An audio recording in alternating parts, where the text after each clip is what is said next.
रस्त्यावर झोप छप्पन नाही तरीही स्वप्नांची आशा कमी नाही. रस्त्यावर झोप छप्पन नाही तरीही स्वप्नांची आशा कमी नाही.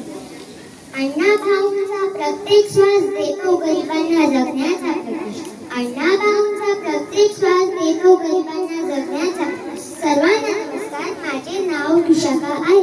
आज मी आपणा समोर एक ठोस समाज सुधारक आणि लेखक अण्णाभाऊसाठी याविषयी बोलणार आहे. अण्णाभाऊसाठी हे एक ठोस समाज लेखक आणि क्रांतिकारी होते.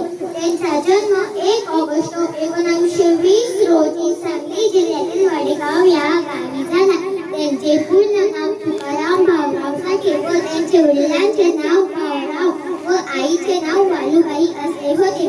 ते खूप गरिबात वाढले होते. ते लहानपणी फक्त 1.5 दिवस शाळेत गेले, पण त्यांनी अनुभवात शिकून घेतले आणि आपल्याला शब्दातून समाज वास्तव मांडले. त्यांनी न शिकता 35 कादंबऱ्या, कथा, लावणी व पोवाडे लिहिले. त्यांनी गरिबी शोषून घेतली, कामगार व महिलांनी प्रश्न मांडले.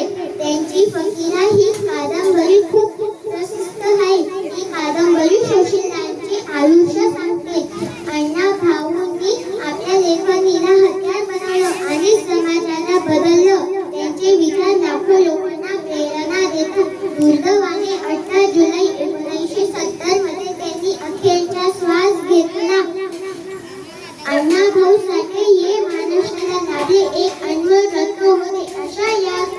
अशा या थोर क्रांतिकास माझे कोटी कोटी प्रणाम.